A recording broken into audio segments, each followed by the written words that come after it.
I really believe that so much of the issues that couples are dealing with when it comes to sex are based around the fact that we are trying to emulate movie sex rather than going for the real sex that is what most individuals will start to look forward to.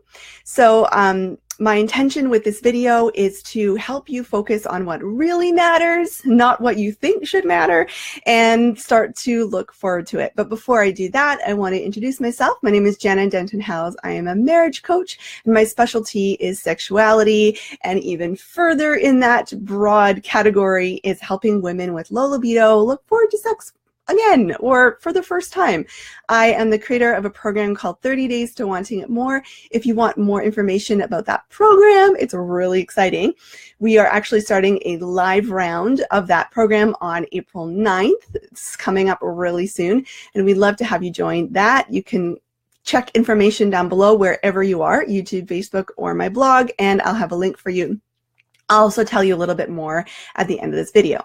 So let's get right to it, shall we? I've got some notes here, so that's where I'm going to be sneaking a peek. I did a quick YouTube search before I did this video to do a little research to see what other people are talking about when it comes to movie sex versus real sex. And what I got is, I mean, first of all, I was really brave for typing that in the search bar. Let's be real here.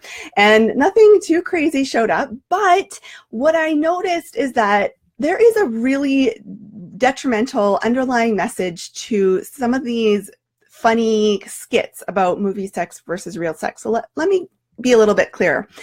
So at first it's kind of funny on the surface, you know, it's like movie sex is like perfect and everything's great and you're like, you know, slammed up against the wall and everyone's like ripping off clothes and it's so spontaneous and awesome and hot and great. And then the real sex scene is like, you know, you're tripping over your clothes or the phone's ringing or the kid's knocking on the door or, you know, things are awkward and whatever. And okay, it's funny to a certain extent, but the underlying message is that movie sex is better than real sex. And I think we just need to ditch that message, because the idea that movie sex is more exciting and real sex is like boring, or movie sex is, I've got some notes here, is really like perfect and real sex is awkward and messy. That's just not very helpful. So let's dig a little bit deeper here. I don't want the underlying message to be that we should be striving for movie sex, because movie sex has a different goal than real sex. Movie sex is about production and about performance. It's all about what it looks like. And let's not forget, we've got teams of people, we've got lighting, we've got makeup, there's digital effects going on. We have like whole crews supporting that production and that performance going on. It's all about what it looks like. Real sex, on the other hand, is about pleasure. That's the goal. So it's not at all what it looks like. It's what it feels like that's important. It's not what it, and furthermore, it's the movie sex is male-centered. So what does it look like for the female, for the male eye? What do they like to see? Which is usually a lot of women in, you know, positions that are pleasing for the eye.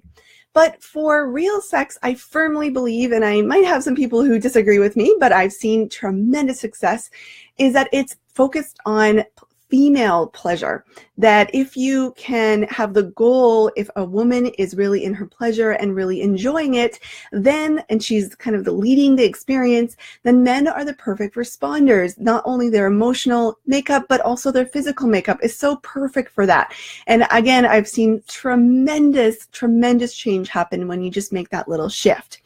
So that's just one of the tiny little things that I cover in 30 Days to Wanting It More, is figuring out what are we doing unconsciously right now when it comes to sexuality? And this is the biggest one I see. We are focusing way too much on how it looks rather than how it feels. And if you're focused on how it looks, and especially for women, and you're feeling like you have to wear lingerie, or you have to put your body in certain positions, or you have to be, you know, a certain weight to enjoy sex, or you have to have this certain like in perfect environment, you have to shave your legs. I mean, we make so much stuff up. And then when we're actually being intimate with our husbands, it's like we're in our head so much. How does it, even how does it sound? Is that like it's based on performance rather than based on feeling. So if this piques your curiosity about how you might take this little tiny nugget of information and go way farther than with this, how you would become the leader of the sexual experience, how you would talk to your husband about this and make those changes, how you would start to clear your brain of all that garbage that the media is telling us what things should be, then I'd really invite you to join 30 Days to Wanting It More. Again, we're starting a live round on April 9th, and I would love to have you join us. It's so much more about sexuality. I mean, that's kind of the starting place, but the end result is so much more equality in your marriage.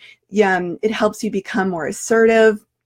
And it also helps you understand the female, makeup, and also understand men a little bit more, your husband a little bit more, and how you can become complementary and not just butt heads with your expectations, and of course get rid of all that pressury stuff. And so I hope you do join us. And in the meantime, keep your eyes wide open to what you're consuming in the media and make a different choice. So instead of focusing on what it looks like, I really would love you to focus on how it feels. I'll talk to you guys later.